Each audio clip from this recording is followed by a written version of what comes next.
I'm gonna say, yeah.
Still finished.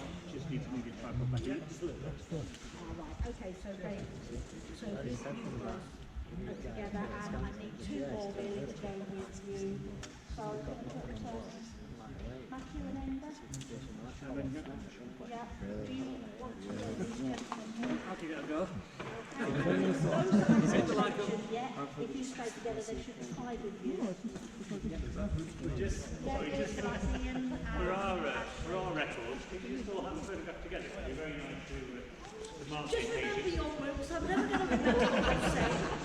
Our inaugural team, so thank you very much. Those were the very last two. Bizarrely, black inside, so it will be quizzes to how old the aircraft is. Right to say, I'm older than this aircraft. I have no aircraft. Recently, it just happened at 30th birthday. The aircraft, when it was built,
landing at low level, we get very little asymmetric difference to the aircraft. Yeah? If the engines were on the wing, there'd be a huge yaw, but with them on the centre line, close to the centre of the aircraft, then we get very little yaw.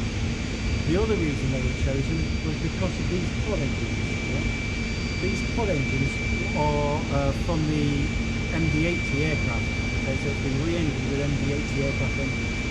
And the JT8s, the centre engine is a JT8-17, and the pod engines are JT8-217, right? And that equates to the thrust. So the 17 puts out 17,000 pounds of thrust, and the 217s put out 21,700 pounds. So there's a significant difference between the pod engines and the centre engines. And they say that we could depart without the centre engine, but the pod engines really do give that one. So much so that when they put the pod engines on, they took the reverser off of number 2 engine. It doesn't need it, okay? Because the reverse that's created by the pod engines is sufficient to stop the airplane,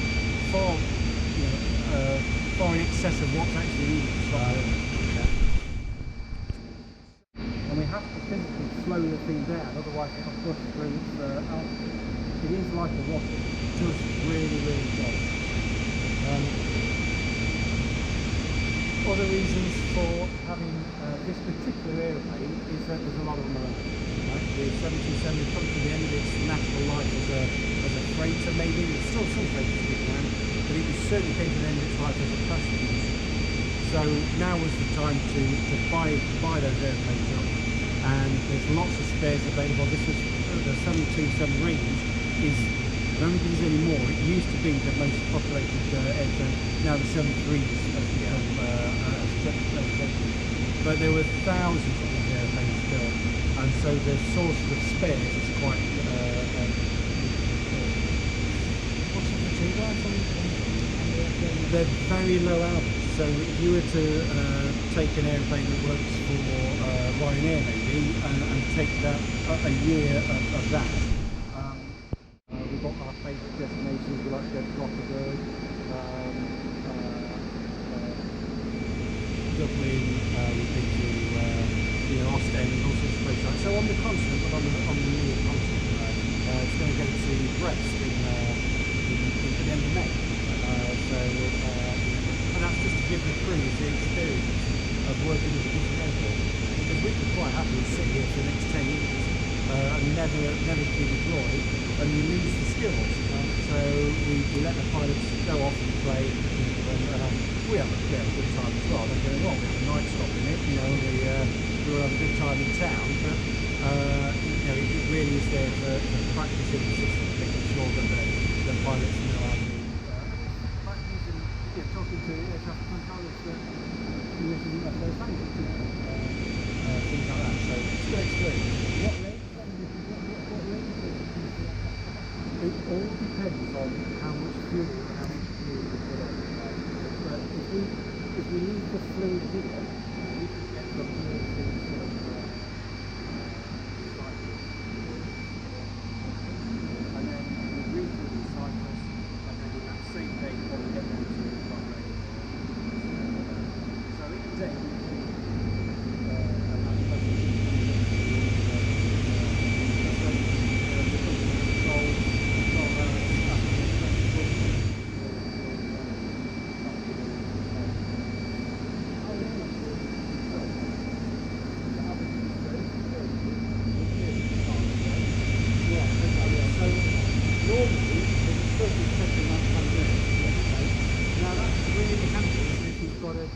another spill on the outside to the inside. So at that point you've got to go through the pressure vortex.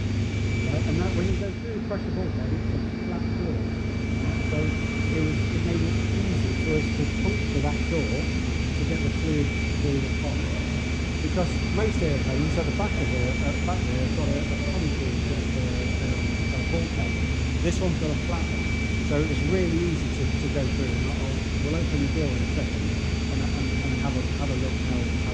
So you because that was one of the things that we wanted to make sure is that we could still pressurise the air so that we could get to where we go to quickly. And there's a very complicated venting system for the tank to make sure that the tank has still got an air supply as we climb to the higher level. Because if we were to climb to the higher level and we trapped air in the tank, that air is going to try to expand, isn't it? And possibly rupture the tank or the pipes. So it's an incredibly complicated system that, you know, when they tested it and it all worked the first time, we never thought it would get to work. Okay, so let's have a look. Let's lower the tail stack, because it's pushing down on the ground now and it's stopping the airplane from flipping. It's got 3 large engines at the back of the airplane, very heavy, and the airplane wants to tip back. But with the door, with the airplane down and these jacks over centre, it stops it all right there with your plate. Now you can see it there, the door I was talking about, where the flat bulkhead. So the pipe comes out of that bulkhead and then turns 90 degrees and goes straight down. And that panel there is where we fill the circuit from. Okay, so we take the panel off, we plug in our pipework there, and then start pumping the fluid in. Okay? About half an hour to finish paper. All the panels go back on, it all goes back to a normal airplane, and off we go. So there were some other modifications that we had to do to the airplane. To put the boom on, we had to strengthen the side of the airplane. So you can see where these boom struts come out. Yeah. The airplane's been strengthened in those locations to allow the weight of the boom, and of course there's a lot of drag on it. The other thing I want to point out to you is that when we put the boom on, we put a circular boom on, and you can see on there, this boom is circular. Well, it's a big step up, I'm afraid. Alright. Okay. Watch that as a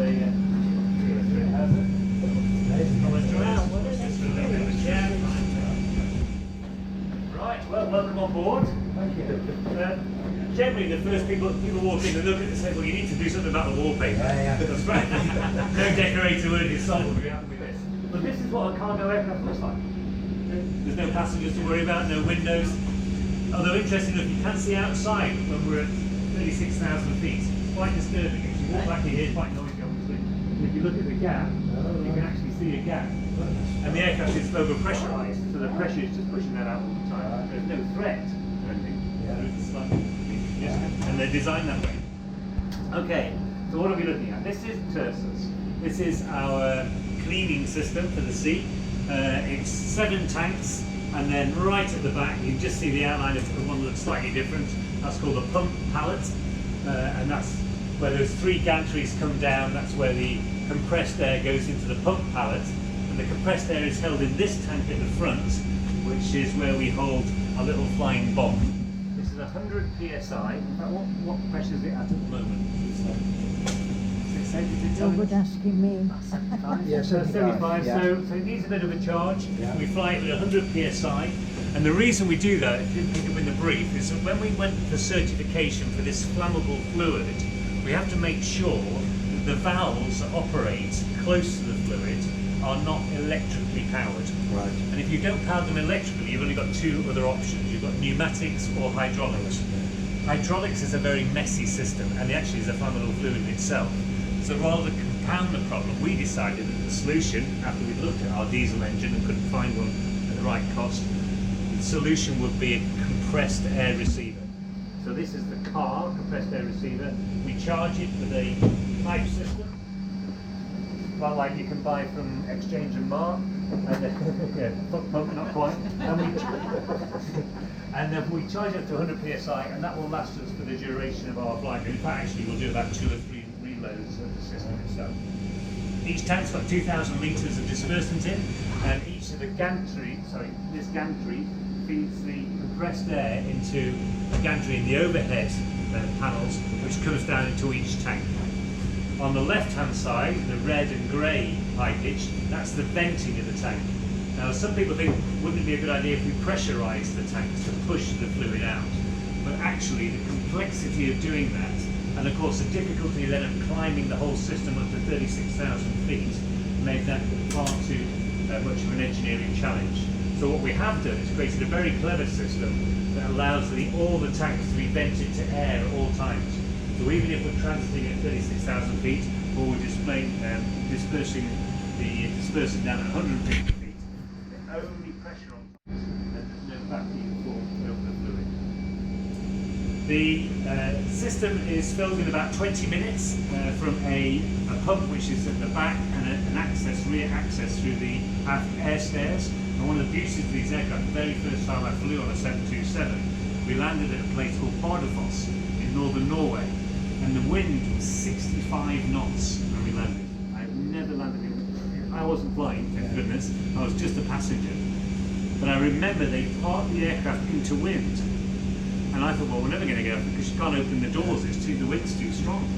And then they lowered the air stair and we all got off, and they reversed the aircraft so close to the terminal that they out of the door straight into the terminal. Unfortunately, some of the modifications we had to do to this aircraft mean that those air stairs are no longer available to us.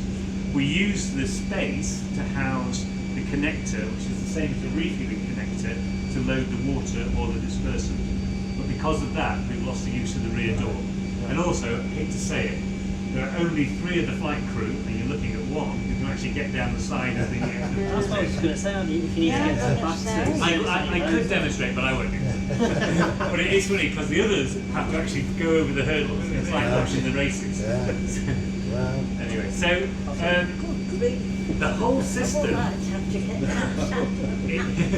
in order to certify the system, to get it past the Civil Aviation Authority, we had to prove that the worst case scenario, which would be that fluid was trapped at the back, or worst case had flooded the pump pallet, would mean that the aircraft would stay within its weight and balance limits.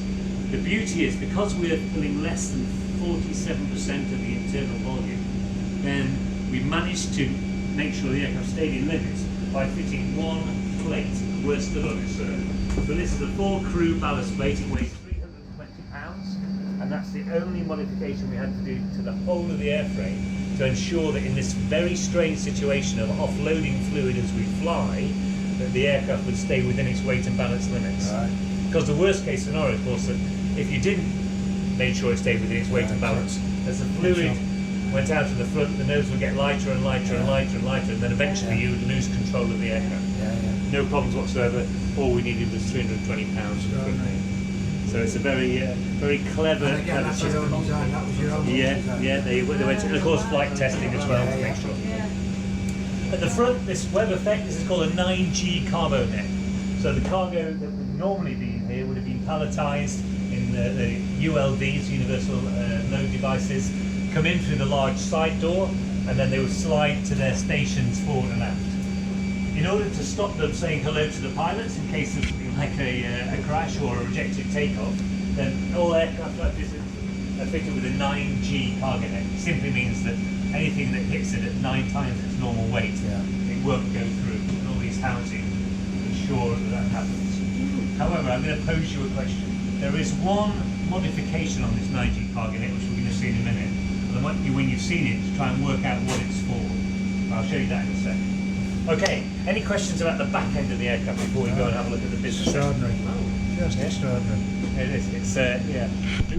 Go on there. Because they suck the fluid out, then the potential for static buildup is incredibly high. So everything has got a bonding strap. So you'll see there's one there, no step, where it says no step, just a bonding strap. This is bonded every single component. As a result, you can imagine how long it would take to fit and refit. Because originally we wanted this lovely roll-on, roll-out system where you would be able to turn the aircraft back into a cargo aircraft in a heartbeat and then carry on working it. Unfortunately, that was never not possible. Anyway, right, come on, let's see if we can see what on this cargo aircraft. Talking one at the back end, we just have a very simple generator that pulls the water out of those what are called IBCs on the side there, which one has got 2,000 litres in, and we fill the tanks from front to aft. Each one of these green lights represents 20%, of the 7 tanks, with number 7 here, number 1 at the front. So when every green light is on, the system is full. And remember what Steve said, there's an extra 1,000 litres actually inside the pipage as well. The system has a totalizer, so we can see what's on it when we start, and then we can see what's on it when we finish, and that tells us, to the accuracy of 1/10 of a litre, how much fuel we put in. I won't say how much it costs, but dispersant is not cheap. It's not as expensive as champagne, but it's more expensive than Prosecco. So it's a bit like a high maintenance wife. You've just got to make sure you give it the right thing, otherwise it gets very angry. No offence. When you fill one tank up, does it automatically automatically fill the neck, or do you have to do it manually? No, you have to select manually. Yeah, and the thing is, what you can. When I used to be in the Merchant Navy. And me. Yeah. Oh, I said, were you on tankers? I was. Yeah. So tank topping, as it was a bit of a fine art, wasn't it? It was. Particularly as if you didn't do them in the right sequence, they would start to get rogue tanks. So something further down the ship would fill up before something's further back, and then you'd have a big fountain of oil coming out of it, which I did in Sullen Vale, BP. So we do them sequentially quite much, and actually we prefer, you can just throw them all on, but then you'll get a rogue tank. And if you're not careful, one of them, you'll get fluid into the vent system, the inert gas venting in the top of the tanks. Taking me back now. Fun days. Yeah, they were, yeah. But yeah, it's one thing we don't want to do is put any fluid into the venting system. Yeah, so we're very prompt to turn them off. And these are basically high level switches when you get to the top. They should auto shut down. Yeah. Should, but a bit like the Merchant Navy, they don't always work. Anyway, so that's our filling system. Okay? Right, I'll show you the thing I want you to dwell on. It's simply that. What on earth could that be for? I'll let you know before we leave the aircraft. It's hilarious. Right, here we go. I should have everything. Come on in. There is just about room for everybody. I know we've sort of expanded into a computer system. Please. Miles out, you see. The captain's arriving. The captain's right on board into the left of the seat, please. Okay. Please go in. This is the tail of the seat.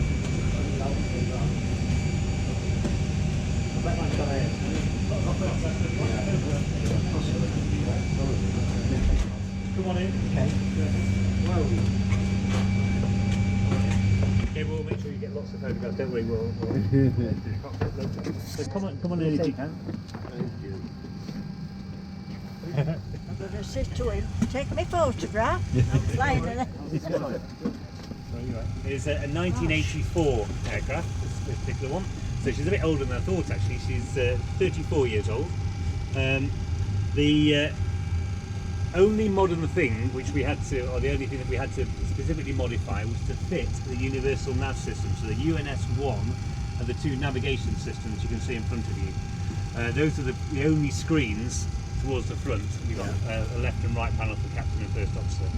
In the middle of those there's another screen which is a multi-function display, and on that you can have all the normal traffic collision avoidance system, navigation information. But apart from that, the aircraft is exactly stock as it came from FedEx itself. The flight engineers panel, which is over here to behind you, on more modern aircraft, all they did was strip this panel out and fit it to the overhead. So it's the 737 and onwards which lost the need for a flight engineer. Their loss really, because I love having a flight engineer. It makes me wonder why I never had one before. Okay. He's got a replication of the spray panel here, which he can operate the system, and then further up here as well to allow him to spray once we get down to height. We spray at 150 feet at 150 knots, and to do that we have to have flap out as well. So we have flap 15, so 15 degrees of flap. And the beauty of that is it allows us to fly at 150 knots, but it also means that the engines are a bit further up as well.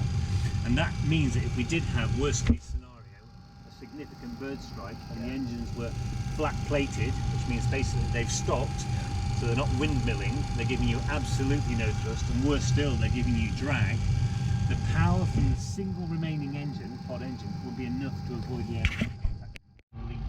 Kilograms. It's around about a quarter, 25% more than a 7.3. Right. So yeah, and then when fuel went up, these went out of fashion. Of course, when fuel came down again, these came back into fashion. So there's still a lot of Saudi princes flying around. Say the other ones that are still in service. Yeah. What are they used for? Yeah, generally VIP. So if you strip them out, and they've got an additional centerline tank they can put in, which takes the range up to, well, 9 hours endurance. And of course 9 hours of Mach 0.8 pretty much go to the west coast of America. So actually these are very much favoured by the rich and the famous in that part of the world. That market's been taken over by the Boeing business jet, BBJ, which is a 737, but again just completely skinned at the back and just one big, large bed and a few luxurious seats. Anyway. Do you want to come in now? Yeah. Just okay. Come on in. I mean, it must be for commercial flying. This must be real fun. And that's exactly why I came here. I hadn't thought, don't get me wrong, I was very lucky as a type rating examiner. Do you want to go through these?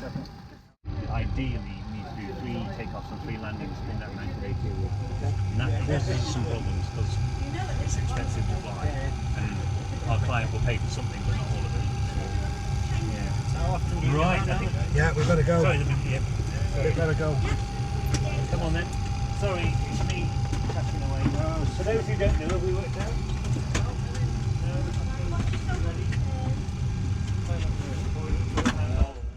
Because look at these two doors. Sorry, that was a risk.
I'm getting all angles.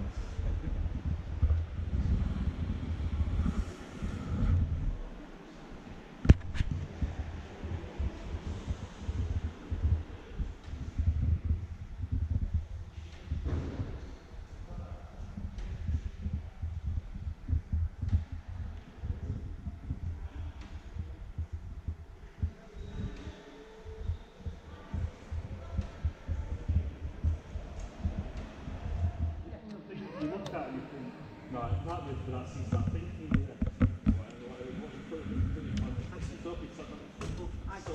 I turned round and I said,